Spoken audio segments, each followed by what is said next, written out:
So outside, I guess it's like the high school, and a menagerie, having a coffee. Yeah, just one. Recovered from caffeine overdose, more or less. So, but yeah, and I should say I'm in Vietnam, sort of the town off of where Ho Chi Minh was born. So I got my tourist, Vietnamese flag shirt. But yeah, I just wanted to comment on, like the Jewish supremacist, the cabal around Epstein. Yeah, it's kind of nice to be here actually, because I think I mentioned, I'm across from the high school, and, the people here are very friendly. Yeah, the kids are, cute too, extremely cute. And, it's pretty wholesome. Unlike what goes on in Hitler Freedom Land, that, here there was a revolution. And I should mention too, like, my friend, comrade, who teaches English to little kids here in a private school, after the kids go to their regular school here, he was saying, yeah, they probably had a lot of Agent Orange sprayed in this area, actually. Yeah, because, like, anyway, the imperialists, the American imperialists, I think, like, over, that way, there's a kind of more hilly area, overgrown, jungle, etc., where probably the the fighters from the NLA, the guerrillas, were operating, and so just logically one can deduce, and I think my friend's been here about a year, and he was probably heard some mention of that. So, and that brings on problems with cancer, etc. Apart from the brutal military conflict. So, but that said, I was looking up. Like 30 years ago, half the country was in poverty. The country was like really doing badly. Then my other country, the Soviet Union, the leadership and the top layers of the country betrayed humanity by destroying the Soviet Union and letting basically these fucking Epsteins, these Barack, but not only Barack, the whole fucking, practically the whole, or I don't know, you'd have to do an investigation, right, to kind of assess systematically, who are we talking about in the ruling class who engaged in these acts of depravity, aside from Noam Chomsky, or, wanted to, or did, who knows, you'd have to have an actual investigation. But anyway, my comments aren't really about that as much. Maybe they are, but, it's as they are more reflecting upon, like now I'm 57 years old. Back in 2000, I was 25, 26 years younger, and my Aunt Esther had just died. She was the wife of my Uncle Irving, like basically super Jews on one side of the family. The wrong side, for these fucking supremacist filth, who, by the way, in like 1940, we would have shot them, or 1918, where we all came from on that side, in the Tsarist Empire, then, the Soviet Republic, we just would have put a bullet in their fucking head, for being, basically anti-worker, supremacist, chauvinist, etc. And, not in the way, really, these purple-haired CIA freaks are screaming about. They're the other end of the problem. But they're the useful idiots for people like Epstein. They're the Chomsky followers, right?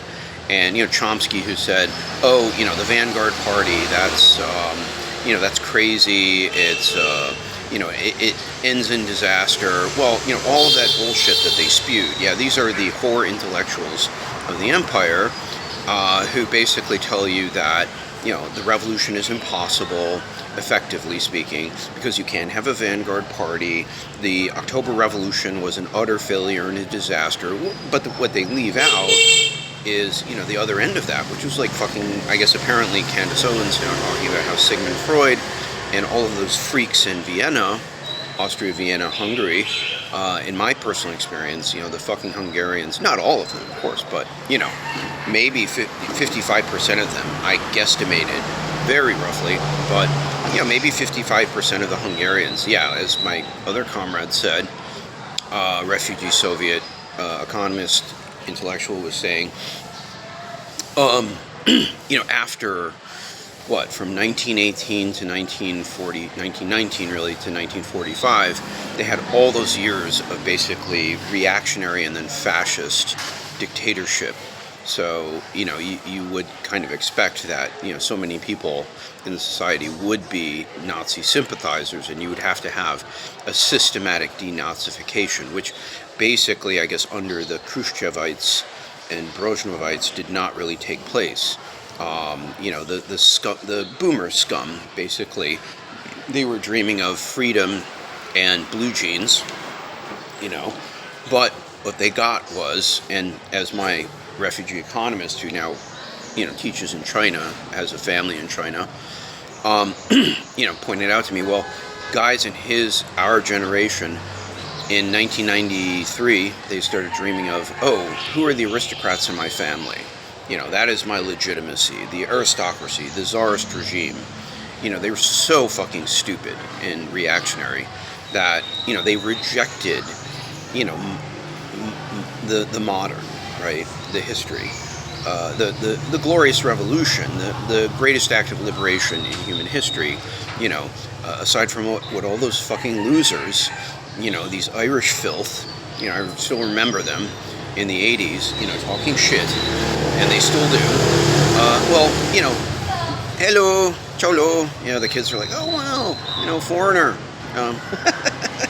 It's like Japan here, but they had a revolution here, unlike Japan, and they're also a southern culture, so they're very friendly, and but Confucian, and they're much more disciplined. It's probably some of the most disciplined in whatever, Southeast Asia, let's say, or South Asia even. So it's like Kerala is one of the best parts of India because they're communist, because there's something about the history of Kerala I couldn't tell you, but something there. They had they have revolutionary forces here, like they have revolutionary forces here, so that makes them more wholesome and civilized. Not liberal, but so at any rate, so but so 2000, I'm 26 years younger, 57 now, do the math, however old I was, maybe around 30. My Aunt Esther dies. I stay for a couple days, maybe I was gonna stay for a week with my cousin Sylvia, and she's like, I don't know, at that time, boy, she must have been 75, 80 years old, and maybe not that old, but pretty old, 70, 75, something like that. And, I'm staying with her. She's the daughter of my great aunt Jenny and my great uncle Isaac, the legendary communist in the family. And she lives in the International Lady Garment Workers Union co-op housing. So, it's basically, it was built by the workers and their union, and it's a cooperative.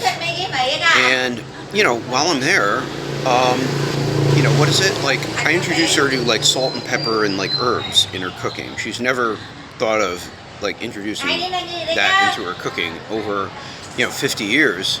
And, excuse me, and she's like, oh, wow, I never knew food could taste this good. I was like, oh, yeah, well, you're welcome. And, what happens then, and then we go to a meeting of the co-op, and there are these fucking parasites at the meeting saying, oh yeah, we want to privatize the co-op, and you can sell your share and get all this money, and sell out, and basically they're gonna, some blood-sucking, freak is then going to sell those apartments for God knows how much money, right? So, speculate, bloodsuck, like they are now. So this was the beginning of that. So, yeah, 2000, maybe a bit after, whenever my Aunt Esther died.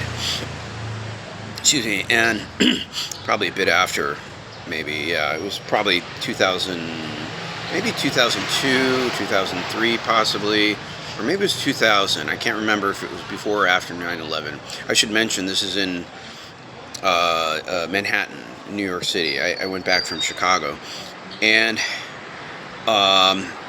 so then what? Yeah, wow. So, at any rate, I think then my uncle died later on, but that was later. So, so that was the first thing, and I'm telling her, she's like, oh yeah, Sylvia's like, oh yeah, I could make all this money, and I'm like, well, Sylvia, this was built by the ILGWU, the union, and your parents' generation, the workers, the garment workers, no, you can't privatize this. You must keep it, as a co-op, for the people. Your parents were communists. You should honor that. And then the next thing was, her little nephew, not nephew, her little, what was it? A grandson. It was her grandson. He was studying Arabic. And something else, maybe related to economics or computers or something. And we're talking, and I say, oh, well, no, I'm not a Zionist. Ironically, I said, yeah, sort of like Noam Chomsky says, or he said, like Noam Chomsky says. And I'm like, yeah, basically, Zionism is a freakish, supremacist, ideology and movement that, oppresses the Palestinians. So, and our people, and as it turns out, 10% or less of our people, especially around the Soviet Union, were Zionists. Overwhelmingly, 2-1, they were socialist, Bund, and then communist. The estimates are. So, then, what? And in part I got that information through AI, but also part, kind of digging through, Google and reading, what I could, fragments of what was left of that history. And, these fucking libs, used to be communists, now super liberals, identity politics fucks, like Judy Ansell in fucking Western Massachusetts, fuck that cunt. Or, the soft Jewish anti-Zionist left, who still, whatever, they have these kind of shit lib synthetic left politics, well, the ones I dealt with, they weren't the worst, no, except for one of them, but she was sort of an outlier and horrible, but she came into contact with my crazy CIA family too, so, or malicious, I don't know, it's very complicated. So anyway, I won't go off in a tangent. So then I'm talking to, the grandchild of Sylvia, and I'm like, I'm not a Zionist, it's, ever since 1986, 87, I met these bros from wherever they were, in occupied Palestine. They were part of the first Intifada. They had, I think their friends had their arms broken by, I think it was Ehud Barak, or the other schmuck. I was like, no, I can't support that. Our people were mostly communists. My parents are fucking CIA socialists, apparently. They were sneaky, lying, manipulating, sacks of shit in my, my estimation. But, at least they were socialists. They were very skeptical, not really supportive of Zionism. And that was actually most Jews, right? Even in America, Zionism had, I wouldn't say it definitely had support after, especially like 1973, I guess. But, that was only as Jews became more and more bourgeois. Um, yeah, they went up the social escalator. And so my cousin, Sylvia, she became a school teacher. Her mother was like a nurse, and her father was a cab driver, right? And they were proletarians, and they were communists. Well, she became, basically, she defaulted to, some sort of literally demented Zionism. And when I said that I was not a Zionism, she said to me, "You have no love to Israel, which is code for you're an anti-Semite." And, I looked at her and I said, "That's correct. I am against, breaking the limbs and of Palestinian freedom fighters. I'm against murdering children, raping people, murdering people, occupying them, stealing their land. Fuck you. You fucking filthy bitch." And then she takes a dive, bruises up her face. She said, "I come back when, whatever, I'm out for the afternoon, come back." I'm like, "Sylvia, what happened?" Her face is all black and blue. And she's like, "Oh, had a dress on, I tripped, I fell." It's something from The Sopranos, basically. That's part of my family was like the Jewish version of The Sopranos, the Zionist Jewish version of The Sopranos. Except, we had normal communists, ironically normal communists, I guess you could call them. Well, it's complicated, right? It's, that whole history is extremely complicated and dark and tragic. So, in terms of the October Revolution, Stalinism, the Jews, it would take hours to explain all that. So, but what? So she has a bruised up face, and she's like, "Oh, let's go out to eat." I'm like, "Oh boy, this isn't going to look good, because all the fucking super feminist, again, fuck you, Judy Ansell and Hillary Clinton, and who's that other bitch with the UMass Labor Studies program, Pat Greenfield. Yeah, the androgynous name gives it away. Lesbian CIA bitch, Jewish bitch, and so, and when I say Jewish bitch, I mean, our families were communists and they became Stalinists, but I knew Stalinists and they were decent, unlike you. You became a fucking CIA liberal, and you use that to attack, honest people like myself. If you are honest, it's like they say about narcissists. If you do not play their game, and it's like this Jewish cabal with Epstein. You do not play their game, so now they're going to viciously go after you, character assassinate you, up one side and down the other. No accusation is too dirty, against you. Because I was sincere. I was like, okay, let's organize a democratic militant union, and I don't have to be the president of it. I'll be the assistant, to the workers. Whatever the workers want, I'm there to serve the workers, right? I'm not there to fucking collect a $200,000, $250,000 a year fucking salary. Hello, Janine and others who, you seem like a nice girl, but, you basically covered your ass and you got the fuck away from the crazies. Good for you. But, some of my classmates in this labor studies program, they went on, I'm sure they're making like, six figures. They're not, independently wealthy per se, but, they're like in the top 5% or more, in terms of salary. So, but I refused to play that game. I was honest. So I got character assassinated. They're like sexist, racist, anti-Semite. They'll, so like Jimmy Dore's, young interlocutor was saying, when you witness all of this fuckery, and or you're on. In my case, I was honest, and I knew something wasn't right. The way these people are going about. I mean, you look at Pat Greenfield and her shilling for Hillary Clinton in 1993 at like the regional Western Massachusetts labor gathering, talking about single payer versus whatever shit the Clintons were pushing, and basically Pat Greenfield and those other filth, they helped to kill any sort of movement towards socialized medicine on behalf of the liberals. Well, let's say you're a socialist, back 30 years ago, and you were for, obviously, like Grandpa Bernie said he was, you're for socialized medicine. But, you're a phony, like Grandpa Bernie. You stay within the Democrats.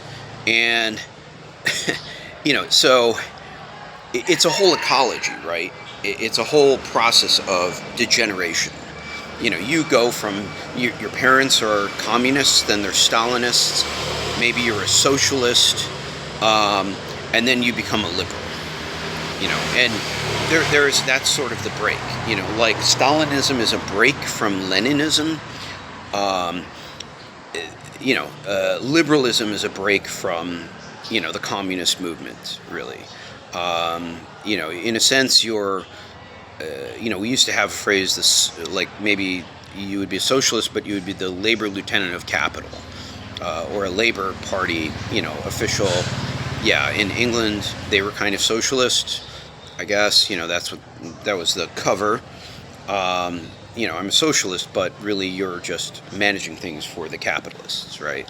Well, these liberals were formerly socialists, now they're liberals, and like Pat Greenfield, now she's managing things for the fucking capitalists. And, I don't mean to put it on one CIA Jewish lesbian, but, I'm sure there's, hundreds or thousands of her out there like there, like basically the other part was the NGO industrial complex where these rich cunts then, because, there wasn't, even in Hitler Freedom Land, there was like the Socialist Workers' Party previously, or the New Communist Movement, or the Black Panther Party. They had independent sources of funding. They even thought of bank robbing, which was, probably a bad idea at the time. There wasn't the mass support for that there was under the Tsar.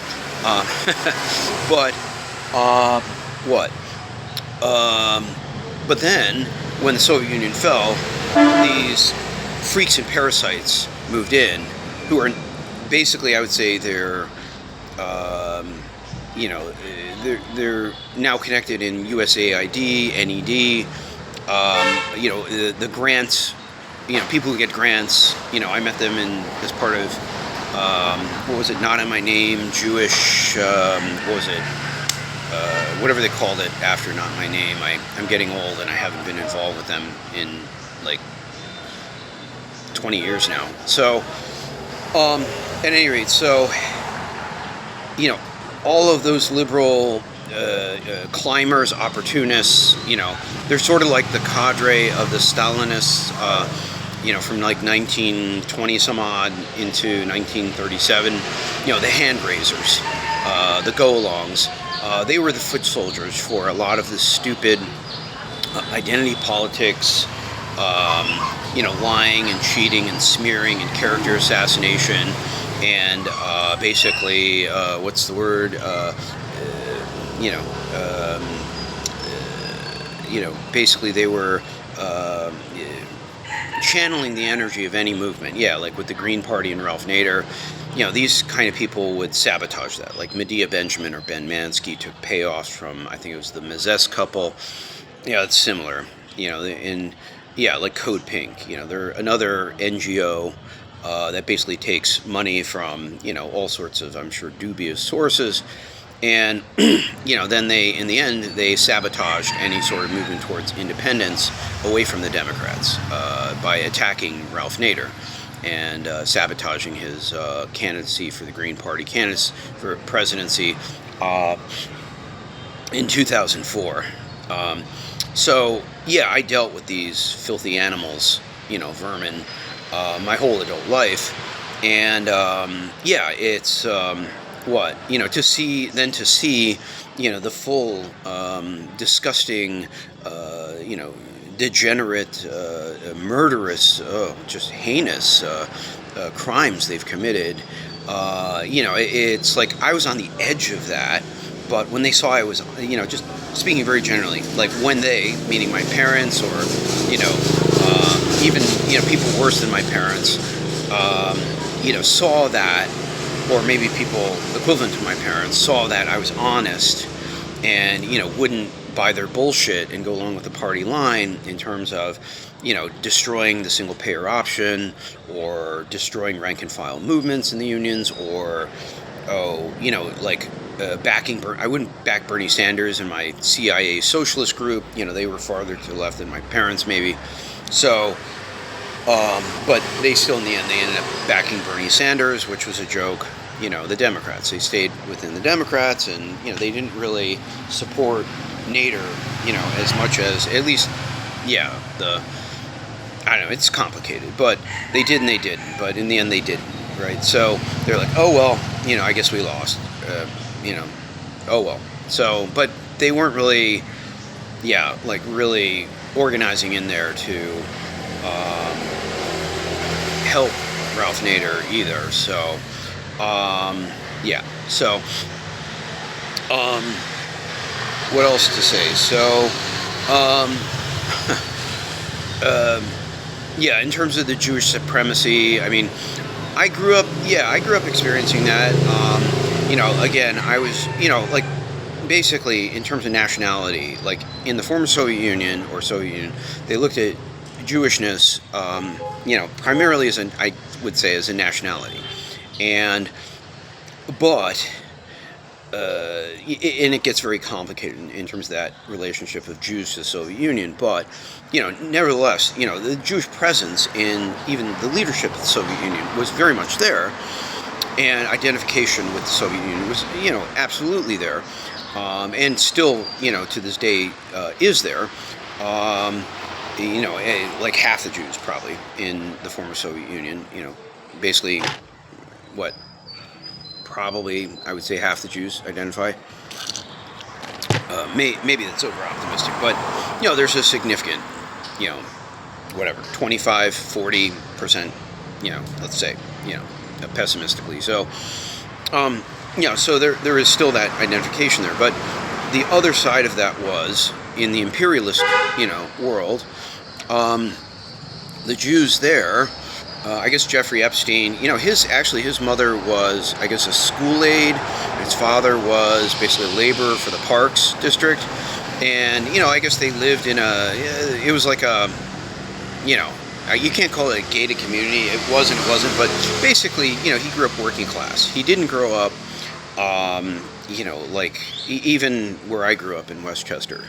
I was like one step up from probably where he grew up, kind of. Yeah, or half a step up, half a step up, from where he grew up, the neighborhood, whatever. So, maybe.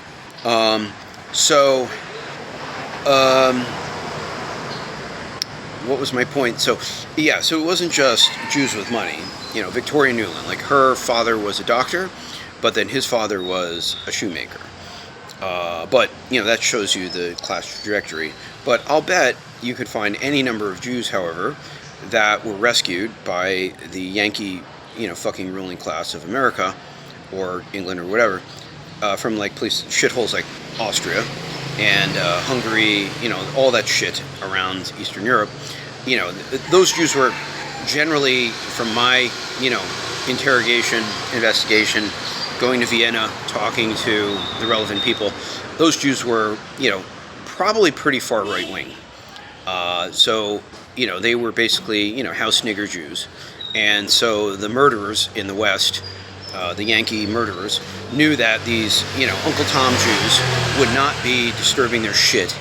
Would be the Pat Greenfields or the, who's the other scum? Anyway, like the 2000, what year was it? 1993, Pat Greenfield, CIA Jew, basically, or my father, CIA Jew, that they would not upset the apple cart. And so, and in fact, maybe, would perform services for them, in terms of sabotaging real people. So,